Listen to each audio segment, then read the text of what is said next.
Well, hello, and welcome to another episode of the Water from the Rock podcast, brought to you, as always, by the Calvary Baptist Church.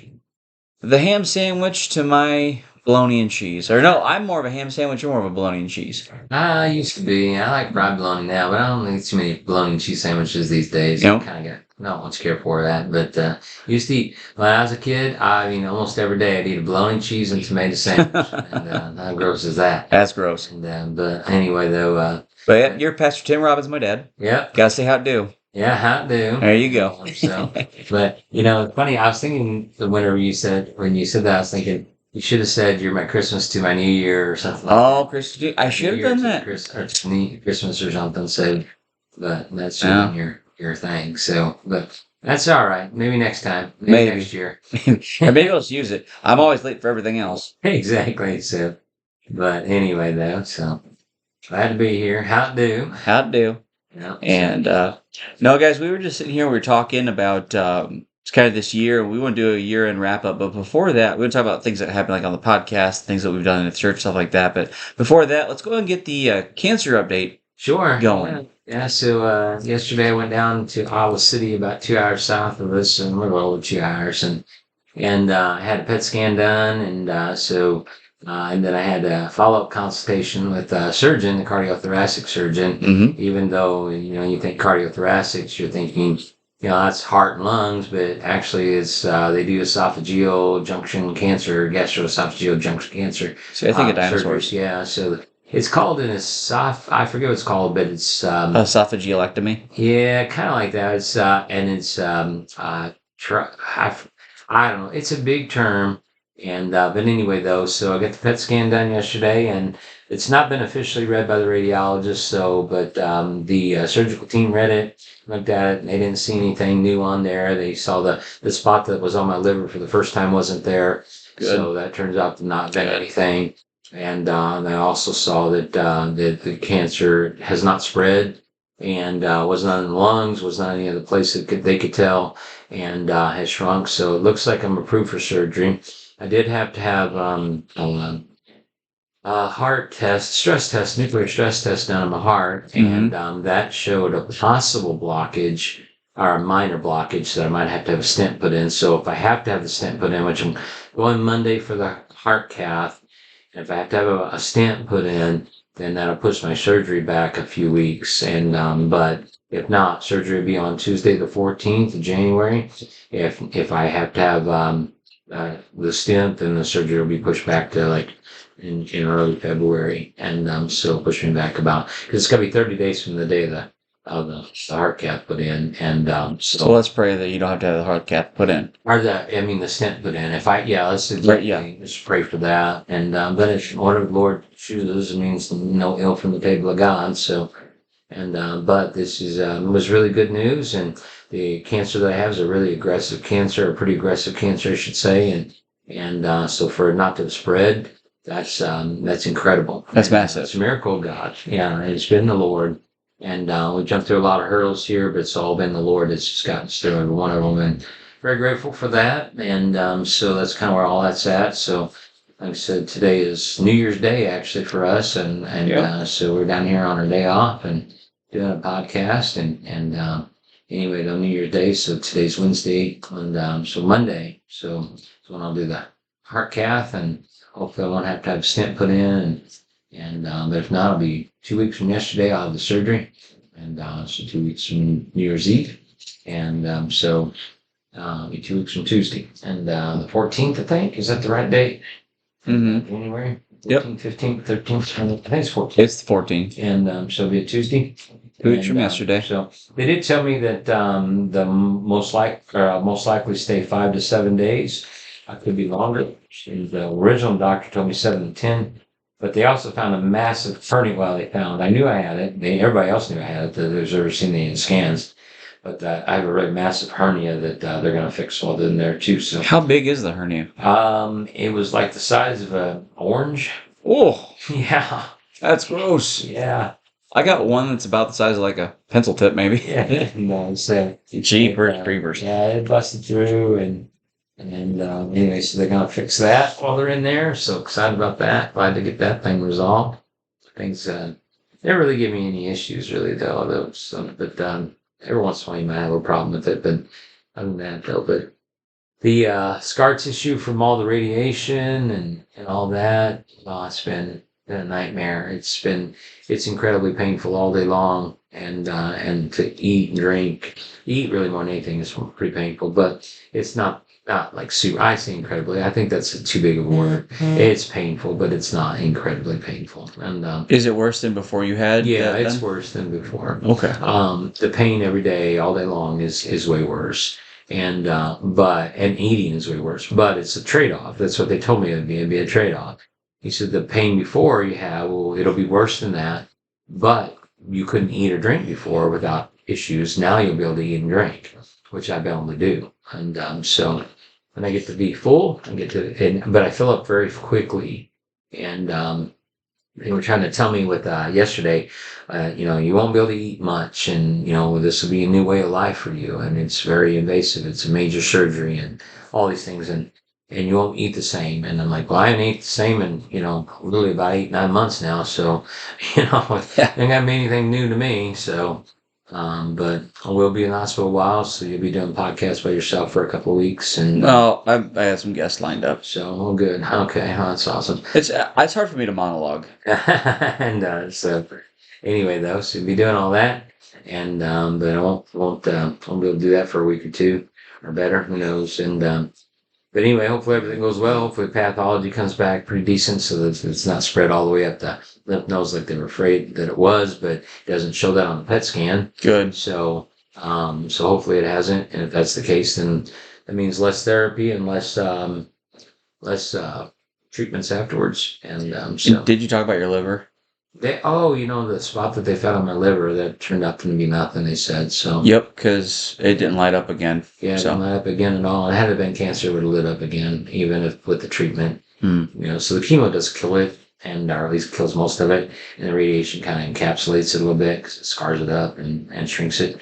But the cancer it still lights up because it's still cancerous. And Yeah. so had it been cancerous in my liver, they would have noted that. That was the first thing that the lady, she said, that's the first thing I looked at is your liver. She goes, I wanted to see. And she goes, I didn't see anything there. She goes, but again, she goes, we're not radiologists. We technically, legally can't read it and give you a diagnosis or give you what it says. But from what we see, we don't see anything that's hindering the surgery. So, Hmm. and so they do that stuff for a living. It's not like they've not seen those before. She pulled it up, knew exactly what she was doing, pulled this up, looked at that, read this, read that, I had to wonder how many times Yeah, she looks they at this. do that stuff all the time, so it's not like it's brand new to her, so. And, That's good. I had two different nurse practitioners read it. I guess the surgeon looked at it, or looked at it. It hasn't actually been read, so there's no official notes, I guess. But anyway, though, so still gotta wait to hear on that. Hopefully that'll all be good and not be anything surprise there. But they didn't expect a surprise in the first place, and we didn't get one. So praise the Lord for that, and so thankful for that. So it's all kind of looking positive, looking a lot more positive, I guess, and That's awesome. it gives me my best chance of survival. And it'll still be a battle after. I mean, it's not like, well, I'll be done and it's over with, and no more cancer, you're free for the rest of your life. Now I'm starting to go back for tests, and I have to go back and have my throat stretched about every 3 months, and for the rest of my life. Yeah, and, Every 3 months for the rest of your life? yeah, probably so. And, Ooh. they said it's possible it wouldn't be quite as much as that, but probably a few times a year if not. But the oncologist told me, he goes, just be ready because it'll probably be every 3 months. So he said at least for the first several years. And so, which, I'm 54. I mean, how many's, the first several years, the first 10 or 20, or the first, 6 or 7, the first 3 or 4, Mm. because I mean, good night. You go 10 years, I'm up between 64, and goes 20 years, up between 74. I mean, I'm getting up there. I'm already close to the, jumping off point anyway, so, and as many health issues as I've had. Well, to be honest with last you, year. I mean, you haven't gone to the doctor for 30 years, and all of a sudden you're getting all in. For it, ain't I? Exactly. And So. so that looks like, let's see.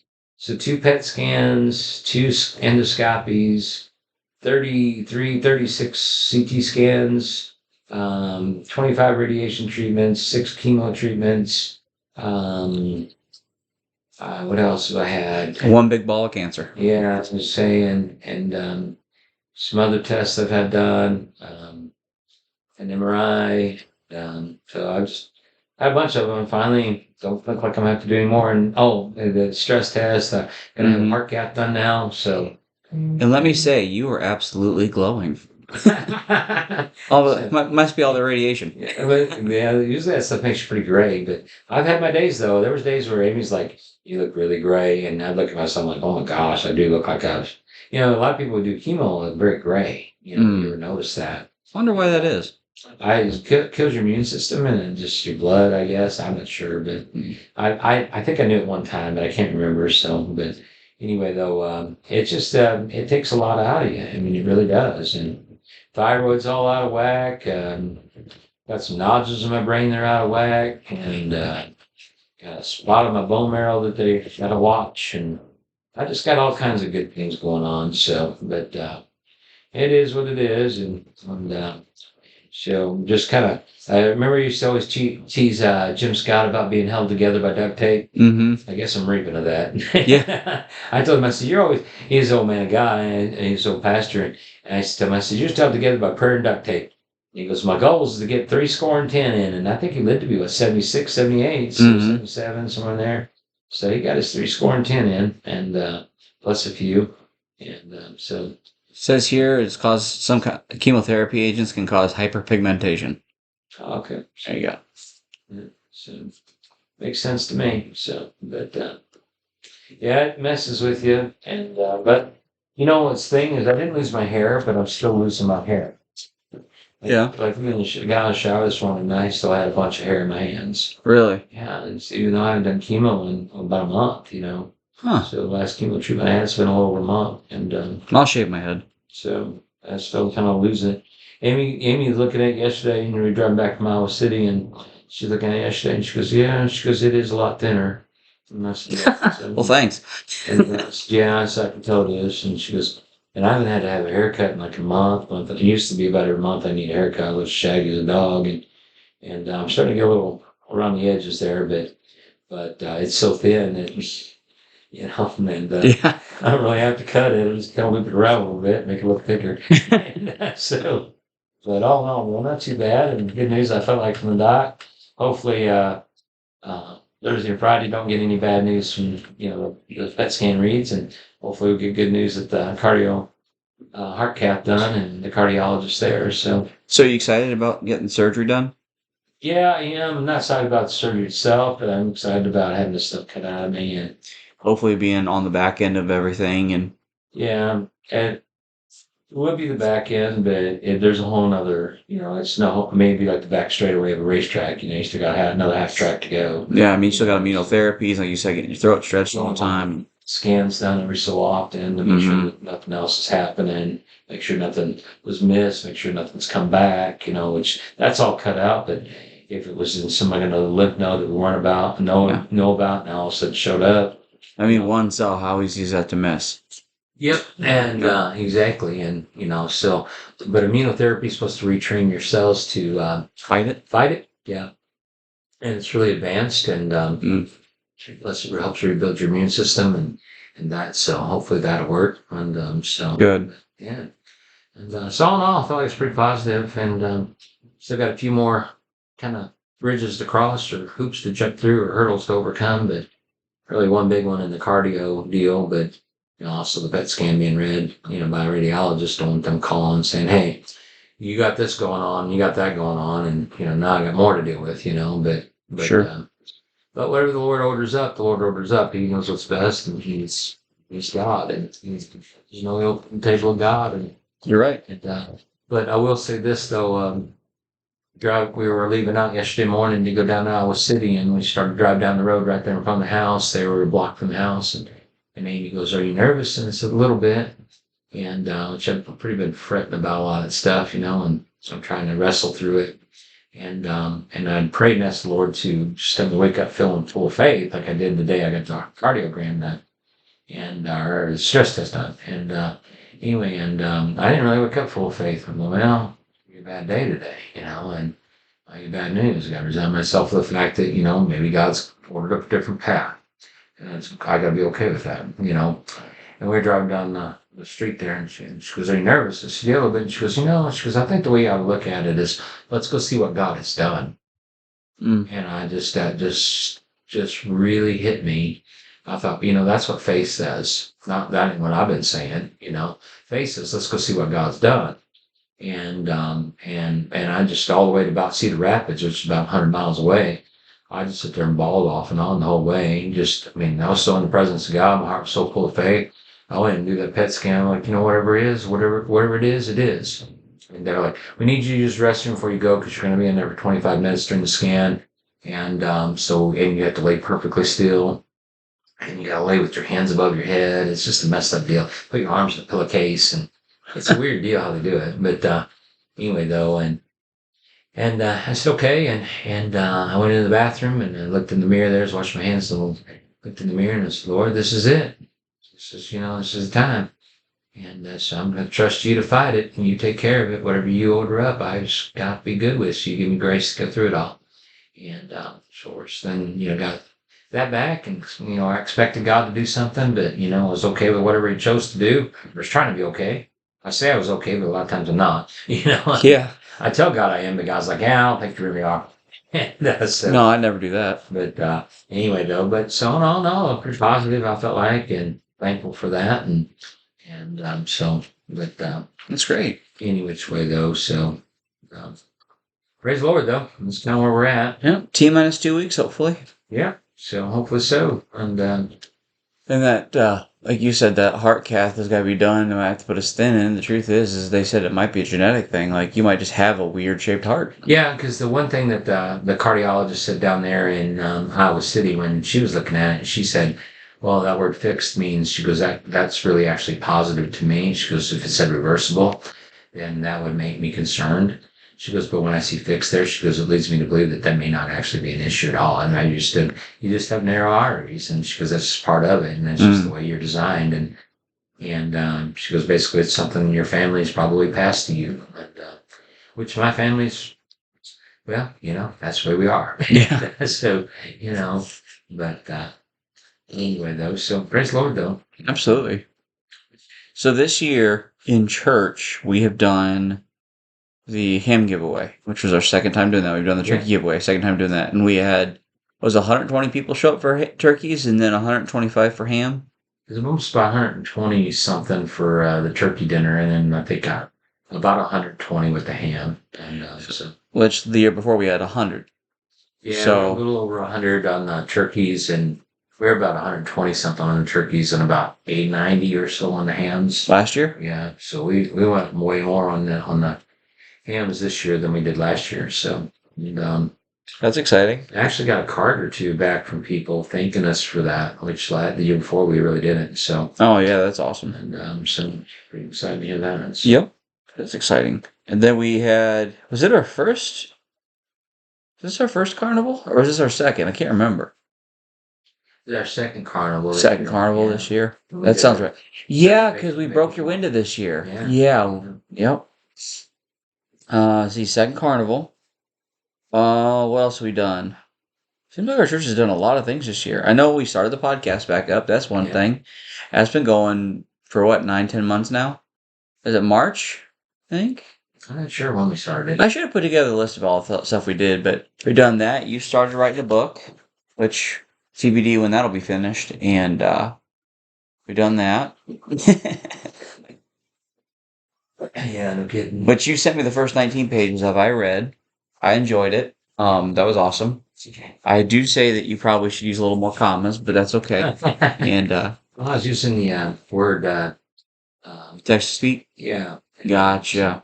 But yeah, I do use the where it corrects shows you where it goes through and does the spell check and all that. Yep, the grammar stuff. Yeah, so we sent somebody down to have a CD professionally recorded. How'd you put it? Baptist version of Nashville? Yeah, it's kind of like if you're going to go to Nashville and record. It's the Baptist version of that. So we went there. So we sent Noah and Angie down to record there. So we're going to send probably Sissy down this year, maybe Brooklyn down the road. Yeah. So I'll do it again. Brooklyn writes a lot of her music too. Mm-hmm. She does a great job. Sissy doesn't write too much, but she does kind of want to record though. So Yeah. And the truth is Brooklyn doesn't play the piano, so maybe they'll have to kind of team up there. yeah. Let's see, what else? What else have we done this year? What other major events have we covered? I know you counsel with several people. I know we've given a lot of stuff to the community this year. Yeah, we've had that carnival. That was awesome. And we did something else. Oh yeah, VBS. This is our second VBS year. Yep. That's something else we did our first year was Stay in the Castle, I think was the theme or something like that. And then the second one we did was Noah's Ark. And that was a lot of fun. We taught a lot about animals, stuff like that. I know kind of personally for me, some of the stuff that we've really done that I've enjoyed is I teach Sunday school class and we've had I teach 4th through 6th grade boys. And we've had What? we taught through all the kings. I know you did that in your Sunday school class too, but I've never really been able to put together the genealogies in my head and understand exactly when and who and where and how.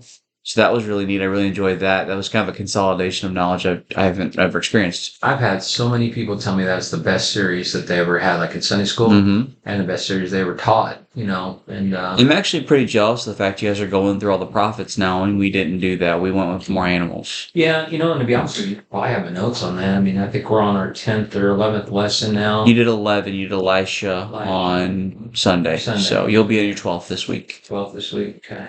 So is Noah going to teach your stuff he's covering for you, or So the week that I'm in surgery, I was going to have Noah probably teach my Sunday school class, have him preach probably the morning service, and either you or him preach the evening service or something. So I'm not really sure. And you guys will probably have to do one of you guys will have to do the midweek. So yep. So I'll probably do that one because I don't know if Noah will be off work. So then Noah will probably do the Wednesday night or do the Sunday night then, so that way you guys will share the duties and it doesn't overwhelm one person. When you're working 45, 50 hours a week and then you run a ministry and then you got to try to prepare a couple of sermons and a Sunday school lesson. It stacks up quick. Work. Yeah, that's a lot of time because, I mean, granted, when you're driving, you can be meditating on stuff, but still, though, you really need to do research. You got to study. You got to read. It just takes a lot of time. There, you could put a lot of effort into. There is an immense amount of reading you have to go into one sermon. Yeah, I spend most of my days, whenever I'm preparing for sermons, I spend a lot of time reading and studying and stuff. So. You want to research everything so you don't come across this not knowing what you're talking about. I'm expecting to have to kind of help cover all this stuff for a few weeks, if not a couple months. Yeah, it just depends on how everything comes back and stuff. But you'll be bedridden for a while. I mean, they're cracking open your chest. It's gonna be crazy. Yeah, I'll be in the hospital probably 5 to 7 days, maybe 7 to 10. Could be up to 2 weeks, and then after that, I'll probably be. I know that I've got to go back to the doctor something like 3 or 4 or 5 times in the next 2 weeks after. So I'll make another 4 or 5, 6 trips to Iowa City after the surgery. That's bonkers. Get out, and then I gotta, and I won't be able to eat or drink for 21 days at all. Ooh. I'll be on a feeding tube for 21 days, and then they'll take me off of it gently. So it'll take another week before I actually have any kind of solid food whatsoever. And that'll be soft foods like applesauce and soups and like that. So it'll be 28 or 29 days in before I'll actually be able to actually eat any kind of like applesauce or anything like that. And then it'll be another month or two before I'm really back on full solid foods and stuff. So and by that time period, I'll probably have to go back in and get my throat stretched again. Yeah. So I'll have to do that every few months, they were saying. So, or at least to prepare for that, it's possible that it'll happen. And the thing of it is once it starts to shrink, it takes a lot of effort to get it stretched back out.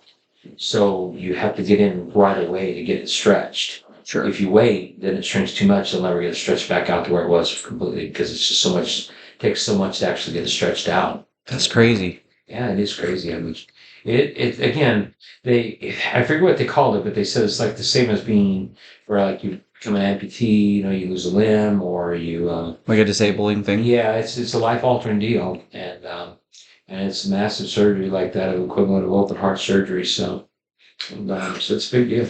That's crazy. But yeah, you guys will fill a pulpit for me those during that time period, and we'll go from there. And they'll be prepared. You might have to do a few weeks and stuff. So, and But my goal is to get out of the surgery and be back to church right away and not miss anything. And I just had to be on the live stream a couple times or something. yeah, might have to be. So, which we will do. Yep. That midweek service, we'll watch on live stream. I'll have the surgery on Tuesday, but Wednesday night will be church, and we'll watch the live stream, and at least I'll try to, and the mom will for sure. And Sure. and I'm sure I'll try to. Which again, I'm going to be all tubed up, and Yep. So And you'll probably be really drowsy and delirious, and you'll be on so many medications. they put an epidural port in your back, Good. and it's in the whole time you're in the hospital. You're gonna need that. And they're going to take it out, and then you got to go on opioids for quite some time after. So I have to do a training on that. I had to be trained yesterday on opioid addiction. Of course, I'm a pastor. I counsel people with this kind of stuff, Mm-hmm. But, it was interesting hearing their perspectives on stuff and that, and they're explaining the chemical addictions and how they work, and, the mental and that. And it was interesting stuff, which is, let me be honest with you, it's most everything I already kind of knew anyway. I'm not dumb. I've been dealing with people for years on stuff like this, and Mm-hmm. so I'm not dumb on it. But it's just one of those things that you have to have training on it, because there's so much opioid addiction. Beyond It runs pretty rampant. powerful stuff, man. Yeah, you're gonna be on fentanyl and morphine. I don't know about that, but I'll be on some pretty powerful stuff. Well, my wife's epidural with one of the kids is fentanyl, Okay, and then she's had morphine on the other. okay. Yeah, I might be on stuff like that. So might have the good stuff. maybe I've never really been on that before, I don't think. So, but anyway, though, I might come out here completely addicted to drugs. Who knows? I doubt that. And so I don't even like take muscle relaxers because I'm afraid they'll put me to sleep. So I don't want to do that. Yeah, I can't take it. Like, I can't even take melatonin. Yeah, I don't dare take anything like that, because I don't think Benadryl, unless I know I'm going to be sleeping upright, because I'm afraid I'll Die. die. Yeah, and so can't lay flat and sleep. So look, I'll suffocate that. And but I have to sleep at a 30-degree angle for the rest of my life, which I pretty much kind of do now anyway. So I'm at pretty much a 30 degree now, I think. So, Sure. and, so you'll aspirate, and, get pneumonia. A lot of people that have this surgery get pneumonia a lot. And that's a lot of times that leads to their death, because they get pneumonia so much, Overwhelms them. Yeah, Goes some so- septic or whatever it is. So it's one of those things. It's just it's a lot of information and a lot of life altering stuff. And when you're 54 and you're looking at it like, man, But again, in my mind, I don't see myself as 54, so I still see myself like in my 20s, And so I don't really think of myself that way. So maybe 30s, I really do. And of course, I play softball. I remember brought back to reality. You're 54. You know what's You're weird? 53. So Because I think of myself in my 40s, but when I play like softball, I think of myself in my 20s. yeah. So But I don't know. I guess we're both different. yeah. You're Benjamin Button, and I'm just somebody who assumes I'm old. I don't know. I don't know what Benjamin Button is, but anyway, though. But yeah, it's just one of those things that I think. Well, that was what, a year or two ago, and that was 2001. Mm. Yeah, it's 23 years ago, 24 years ago now. And Man, you are old. that's how I think. And I'm like, oh, that was about 10 or 15 years ago. It was 1981. Yeah. So, you know what I mean? That's been 40 years ago. So Yeah, that was 40 years ago, and it was last week. yeah, Yeah. exactly. So I'm at that point in life where you can remember back when you start remembering decades. So Mr. Ismari, my old science teacher. Yeah, Mario Ismari. You would never guess he was Italian, huh? Yeah. And he had a little bit of Italian accent. His parents were from Italy, and they moved over here when he was a kid. He was born in Italy, I believe. And I could be wrong on that, but I was thinking the city was. But they had an Italian accent and stuff. And anyway, though, and he used to always say, well, you start getting to that age, you start getting to the jumping off point, and he was always just real matter of fact about death. And, it was like no big deal to him and that. And he was probably what, 40s or 50s then. So I'm kind of the same way, I like to make jokes about it. People, they get offended for me when I start making jokes about death. I'm the one I'm joking about, and it's like, You can't be yeah, mad about you it. can't do that to yourself. I ain't doing it to myself. I thought it was funny. I ain't hurting myself. Yeah, you are. Well, why are you offended over that? By taking offense over me at me. Exactly. So, Let's cancel each other out. so well, it is what it is. But yeah, we've done a lot of good things around here this last year. There's been a lot of amazing things that have happened, and people saved, people baptized, people joined church. We've added a few families this year, I know I was primarily talking about like the big events, but the truth is, if you were to go week by week and like the different truths you've shared, and talking about how pain is God's currency, it's how He brings you to the end of yourself, and talking about how crowns of thorns are not something to be shaken off; it's something that's a honor. And yeah, it's if the Lord chooses you to wear that crown, it's not cross to bear. It's not required. It's a real privilege to wear it. Boy, it's a battle, and it is a battle, and that hopefully I can do it, with grace and honor and you bring Him glory, mm-hmm. and so hopefully it's pleasing to Him, and hopefully I have been, and if not, hopefully I will be by the end of it, so. And but yeah, I'm interested in real Christianity. I'm interested in the real God of the Bible. Mm-hmm. I'm interested in living like the Bible, commands. I'm interested in the real church, not what we've organized today in America and what we've been tradition and stuff like that. I'm interested in real biblical Christianity. That's what I want to know. That's what I want to live. That's what I want to be a part of. That's the God I want to know. That's the God I want to serve. That's the kind of life I want to live, and That's something you said for a long time too. Is you don't care what name's on the building. yeah, This is it. Just Baptist lines up most of what you believe, but yeah, we're Baptistic, but we're not Mhm. necessarily Baptist. We're not a part of a denomination at all. We're independent. independent of that stuff. We're not any kind of denomination. Baptistic is our, and we don't want to change the name and compromise things or whatever because people are offended by a name. Well, as many people are offended by it, as many people are appreciative of it. So I Exactly. don't care about that. I'll fight those battles and I'll go down the line. And if you're the kind of person, well, I go to that church because of the name on there. Well, we don't want you there anyway. To be honest with you, you're going to be somebody that's not going to be comfortable in our church, and we don't want you around if you're going to be like that. Now, if you're willing to be teachable and change, then we'd love that. So Mm-hmm. and so that's kind of our attitude in the matter. And we want to go with the goers, and if that means that's less, then that's less, because little is much when God is in it. Absolutely. 2 or 3 gather my name there in my midst. It isn't like, well, you got to have 1,000 or 2,000 in church. God does more. Honestly and truly, I've seen God do more with little churches than He has ever done with big churches. You're not wrong. And so, our church, even though we're a small church, we have a big church mentality. Just this year alone, our offerings doubled almost doubled. Yep. And just this year alone, we gave out, well, okay, you remember I told you the balance of our checkbook before y'all gave me that offering? Yep. Guess what it was Sunday? The same number I gave you. Yep.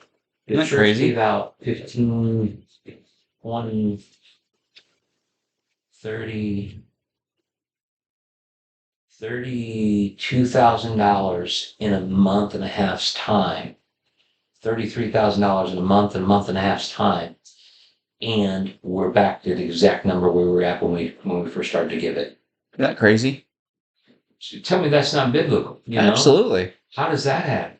And that's crazy, isn't it?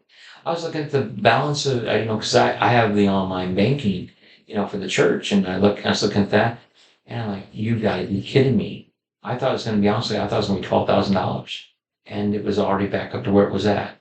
I was like, you gotta be kidding me. I started researching, make sure that all that stuff's been paid out. Every bit of it's went through. Wow. And every bit was went through.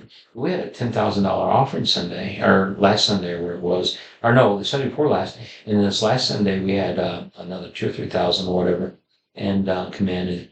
Couldn't believe it. That's bonkers. It's crazy. If you feeling like that, we're not be able to hire a guy on staff. No kidding. Yeah, so. Well, if you die. Definitely on that one. Yeah. Well, let me ask you this, Dad. I know we're way over on time, but let me ask you this real quick. I wanted to ask you: do you have a favorite podcast we've done? That we've done 43 episodes. We've done 43 or 44. I can't remember if this 43 or 44. But yep, we've done 43 or 44 episodes. We've covered, I don't even know, like all of the plethora of things we talked about. We talked about 7 basic life principles. We've talked about aliens. We've talked about pastoral lore on 4 or 5 episodes. We've talked about coming back. We've talked, man, I can't even think of all the things we talked about. We've talked about so many different principles about how to see God, understanding God. We've talked a lot about your cancer, Yeah. but there's probably 12 or 14 hours worth of stuff out there just on your cancer. Yeah.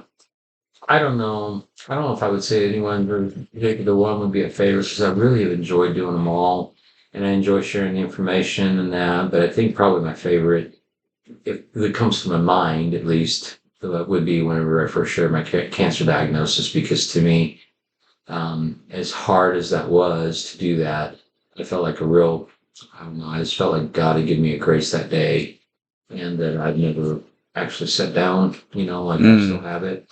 And so, from a personal standpoint, to be able I felt like that day I was able to take his crown of thorns off my head and wear them. And that's been probably the greatest privilege to be able to suffer for him, to be able to suffer like him, to be able to taste of his death. The Bible says that Paul writes in Philippians 3:10, which is one of my favorite verses, that I may know him in the power of his resurrection and the fellowship of his sufferings, being made conformable unto his death. And I used to always preach, people want to know the power of his resurrection, but they don't want to know the fellowship of his sufferings. And that's so true, because I don't know it either. I don't. But when you get to know it, it's like your favorite thing. So suffering for the Lord becomes kind of like your favorite thing. You love that more than you love the victory. Mm-hmm. And so whenever there's more suffering ordered up, you're like, yes. It's like somebody offering you an extra piece of pie or something, And, hey, listen, you want to go out to eat? You're hungry, you want to go out to eat? Yeah, I'm buying. Oh, wow, it's even better. Exactly. So whenever, God says that He's going to work suffering for you, I was always the one I wrote, like I told you before, I wrote in that, and if I write a book, I wrote in there that I was always one that tried to avoid the suffering. I avoided it. The way that I would term myself is this, is a one to avoid adversity. I was always one to trying to avoid adversity, and God just kind of methodically, trapped me like He did Jonah. Like I said, I felt all along that I'm probably spiritually Jonah and Samson. I feel like I'm Jonah and run from God and do my own thing. I'm Samson. Carnal, always touching the unclean things of the world. And then go back and the Spirit of God come upon me again. And I shook myself, and here I go again. But I think that would probably term most Christians too. Yeah, And, absolutely. If you look at the church today, I think that would exactly describe most Christianity and stuff. But then the Lord would kind of methodically chase me down, and I got swallowed by the belly of cancer, or swallowed and put in the belly of cancer. In your belly? Yeah, exactly. I literally in my belly, right? And but anyway, though, in the belly, instead of the belly of the great fish, a great whale. And so I think that's probably my favorite. Just the fact that, I don't know, to me it was just real liberating to me, and because I didn't remember whenever it happened, I didn't want anybody to know. Yeah. I was telling you guys not telling anybody, and of course it already got out. I mean, that evening, I got home from the hospital on Friday from that scope, and that evening, and people contacted saying, hey, it's all over Facebook. I don't have Facebook. I wasn't posting anything on Facebook. I told my kids not to say anything, but it was already all over Facebook. So I don't know who knew, but it was already all over Facebook. And, bad news travels fast, I yeah, I guess suppose. so. And so Actually, a press release. So yeah, I guess we held so. a press conference. Yeah, exactly. That's what I should have done. Yeah. But yeah, it was like that night. I mean, good night, and made it back to from Waterloo back to Charles City, and already it's all over Facebook. And how do y'all know? And but who knows how that found? I don't know. Maybe somebody's let something slip or something, and somebody posted it. I would assume maybe that's what happened, but Probably. But nevertheless, though, I said I don't have Facebook. Don't really want Facebook. I'm not a big believer in it. I understand people, try to use it for the gospel and that kind of thing, but the Bible says, "Let another man praise thee," and a lot of that's just all about self glory and vanity. And to be honest with you, when you're dealing with what I deal with on a regular basis, I'm always dealing with relationship problems from Facebook, because exes reach out to exes, and people Facebook stalk. Why is my husband looking at this lady, and did he go to school with her, and and that kind of thing. Yeah. And I deal with that stuff all the time. And to be honest with you, I don't think I've ever had anybody reach out to me saying, hey, we found you on or somebody posts Facebook and we wanted to reach out to you and talk to you about the Lord. I never had that, but I've had too many that I've had to deal with a relationship crisis. So I'm not a big fan of it. To me, I feel like social media is like guns. It's neutral. It's neither good nor bad, and it's just the person behind it. But, I don't want I don't want a gun in the hand of a psychopath, maniac, serial killer mentality person, I want a gun in their hands and when they're in my house, At Mhm. the same time, though, I think some people can't handle social media either, so. Nevertheless, though, that's my little soapbox on social medias and biggest fan of this stuff. And I understand people have them, and I understand that, and I understand businesses having them because as a business you promote it. I understand churches having them. I think it's good that church has a Facebook page or whatever to put the gospel out there. But as far as personally, I'm not a big fan of that stuff. It's not the- Our church doesn't have one. Yeah, say it may not be the best way to do it, but they're using it for the glory of God. And I appreciate that, but Yeah. to me, I think it's something that's more dangerous than it's helpful. So that's why I'm not a big fan of it. I was So, gonna say we have our website. We don't have a Facebook. We have a website, and we get about 40,000, 50,000 people a month on that. Yeah. So And I'm not really opposed to Twitter because you can get on there and post a thought or whatever, but some people use that as meet up and use that as look at me and that. Mhm. I hate that stuff too because the Bible says let another man praise thee and but that's where we're at in life and probably I bet probably half our church has Facebook page and Instagram and probably more than half. yeah, there's probably more than half has it, and I know that whenever I say something like that, they all kind of get real cold and distant and gloss over. So, but hey, listen, preachers got to stand on something or stand against something in the church, right? And Yeah. but that's just the way it's going to be. Just not a big fan of it. Not opposed to it. I know that we're going to hire guys on staff that probably have Facebook pages or whatever. I know that stuff may happen. So it's not like it's an end all be all kind of situation. I'm just not a fan of that kind of stuff. Yeah, So I get that. like I'm not a fan of it's not like I'm not opposed to it like I would be abortion or something, but at the same time I'm not a fan of it like you're not a fan of maybe going to this particular place or that particular place because you feel like it's dangerous. Mm-hmm. Like for example, if you're gonna go to Mexico, there's certain places in Mexico you probably don't want to go to because you feel like it's dangerous.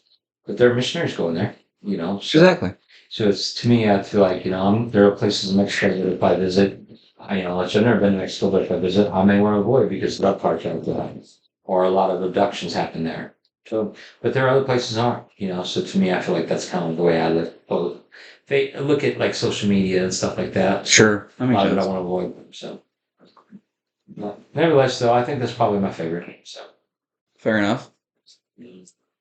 Anyway, I don't know. There's so many of them I've enjoyed doing them all. So Yeah, me too. I think there's probably been a couple of like, yeah, I wish I probably wouldn't have done that one, but If I could take it even back, I think I'd take back the aliens one. I just Yeah. don't. I don't think that one turned out quite the way I was hoping it would. yeah, But it's kind of a waste of time in my opinion. But I know, but people are that way these days. that's true. That's for sure. So People that talk about that stuff a lot, especially if you follow, other podcasts like, some of the biggest ones in the world. They talk about that stuff every other episode. So, a lot of people have questions on that. So, I think there's a lot of things that are going to happen in the last days that alien related. Yeah, that'll be blamed on aliens or the government probably. Yeah, it's like that guy that took that video of that black UFO in the 1980s. That black UFO flies up there next to it, flies alongside of it, and then flies off at an alarming rate of speed. Yep. That was 89 or whatever. He took that video of. He was a pilot for a major airline. It was all over the news, everything else. And then we find out 10 years later that was a stealth bomber or Yep. stealth, fighter or whatever. And then you see it, and you're like, oh, you go back and pull a video up now. You're like, that's definitely stealth. Yep. And but that was outside by Alaska. They're flying back, I think, from Japan or something like that. And it just wasn't what they had seen before. So, Yeah. But everybody's like, see, that's an alien because that was an aircraft that nobody had ever seen before. And stealth was, stealth fighters, stealth bombers. We've been by where that place is out there in Missouri. mm-hmm. It's in central Missouri there. I mean, it's not really, what was it, about 2 or 3 hours from where my mom and dad live? 2 hours from where my mom and dad live. And like 3 hours from where we come from, 3 to 4 hours from where we come from. And we've been by there a zillion times, never ever saw any of those fighters there or bombers or whatever. But that base has been there for, since the 80s or early 90s or whatever. Yep. And nobody ever knew. How do people that live in that town not ever see those things take off? It's pretty amazing. So It's bonkers to think about. that's pretty stealthy, if you ask me.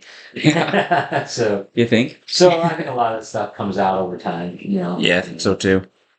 Like these drone sightings and stuff like that. I think we're to find out that's just government stuff later. I think it's just new technologies. Well, Trump's like, shoot it down. And then they briefed him on it, and he's like, well, the government needs to complain. He needs to be honest with the people. So, yeah, I think you're right. I think a lot of that is. But I think there will probably be a lot of demonic things that'll happen now. Brother Brown, Larry Brown says that his law is such demonic. I can see that. Yeah. It's certainly possible. I can see a lot of that, especially in the end times. I got a lot of my own personal pet theories I'm courting. I believe that we colonized Mars, and these people are just people coming back, thousands of years ago. And I believe that the Earth is hollow and they come out of there. I believe they managed to take and use Einstein's theory of gravitational. What's the word there? Sort of they were able to manipulate time by flying around gravity wells on the outer solar system, and they come back and they have time dilation theory. And there you go. And then they come back, and there are people from the future that come back to the past. And I don't believe any of that. Even though that's only supposed to work for people flying from the past to go to the future. So. Yeah, I don't believe I don't either. I'm just being silly. Yeah. I know that. This would be a funny. Well, these are actually fringe things people believe. Yeah, it's flat. Even the Bible says it's round. So. Oh, did you hear about the new Hollow Earth theory? Or not Hollow Earth theory, the new Flat Earth theory? They have to explain how light bends in a certain refractory way, so they've come to realize that Earth is flat, but it's just it's a small part of a giant frozen globe. Oh, okay. That's the new theory. That's the new theory now. Yeah, so we're just a small plane on a giant, massive globe. Well, if you've ever been to South Dakota, North Dakota, before you get to the mountains over there, or you've ever been to Iowa and you've never been to Illinois, you would agree it's flat. Yeah, Nebraska, Colorado, before the Rockies. Yeah, pretty flat there. But they're just called the Great Plains. Bible says God sits atop of this circle of the earth, the earth. So yeah, I don't really buy any of that. I can understand somebody saying that it was like that before the fall of man, or maybe before the flood, because we don't know. You get back to being in a diluvian age. You don't really know for sure, and it would make sense there, and you could see it returning back to that during the time or afterwards or whatever. I could see that being a theory. I don't know if I would agree with it, but I could see it being a possible theory. But the Bible makes it pretty clear that God sits on the circle of the earth, the earth. So. I agree. And my end all be all for that conversation is who cares even? I mean, what does it change anything? Exactly. Remember an old TV show used to say, "Doesn't change the way the mustard tastes." So, yeah, the thing of it is, this is people will spend hours studying, researching that, but what end? Yeah. How does that get somebody saved? How many people have you used to lead the Lord over that deal? Absolutely. How many people come to church because of that? Sure. And even if you do have one or two, it might be worth in that regards, but spend that time trying to research how to get the gospel in people's hands and get truth that's practical in their lives, helps them save their marriage and break, their broken families, and helps them become better moms or dads. Absolutely. So that's what's most important. And I agree. So, but anyway, I know we've been pretty long here. Yeah, we're at 48 minutes. So I ought to wind her down here. Yes, sir. Well, anyway, Dad, it's Happy New Year. Happy New Year to you too. 2025 has got a lot of things in store. Nice. Take it by storm. Kick the door in. So it's 365 days worth. Yeah. 365 days are nightmares. That might be nice. So. Yeah. I don't know. I don't think so. I like where I live. I'm almost debt free. I don't want to get debt free, sign my last check out, and be done. Yeah. And Laura will come back. I'm like, ah, dang it. Yeah, that'd be really. Yeah, that's true. But oh well. Yeah, maybe Laura will come back this year. But maybe. Your luck is it'll be right after your surgery. Yeah. 3 weeks after you're cancer free, and then finally get to go have spaghetti or steak or something. Exactly. Oh, and catch you. Hear that trumpet? Oh wait, Lord, just 10 more minutes. My food will be on. Can the I table. hit snooze? Come back 10 minutes. I'm sitting at the restaurant. They're getting ready to bring it out, and all of a sudden the trumpet will sound. Seriously, now. She's just sitting it down. Yeah. She's got your brand for it. There you go. I keep telling your mom, so I can't wait to go have some pasta bella. Which again, I like steak better. I do pasta, and I like chicken better. But I don't eat that stuff, so I want to go have some. And so as soon as I get through this, we're going to go have it. But even left that'd be the day we'd sit down and have it. But it smells so good. And I got something I want to buy you whenever you get through all this. I got something that's an experience I'm going to buy you. And you're not going to do it, but I'm not going to tell you what it is till we show up and where to go. And yeah, might not. Well, anyway, guys, thank you for tuning in today, and hopefully it's been a blessing to you. And hopefully this year's been a blessing to you. I know this is here to everybody. Exactly. I know this is kind of the first podcast of the new year. And I know we're kind of looking back at over the last year. Hopefully these last 42, 43, 44 episodes have been a help to you. Hopefully they've been inspiring to you. Hopefully God's used it to help deliver you out of some hard times. But if you guys have any questions, feel free to reach out to us through bytheblood.org or on our app, Water from the Rock. But anyway, guys, that's going to do it for the day. Remember, the Lord loves you. Have a great day.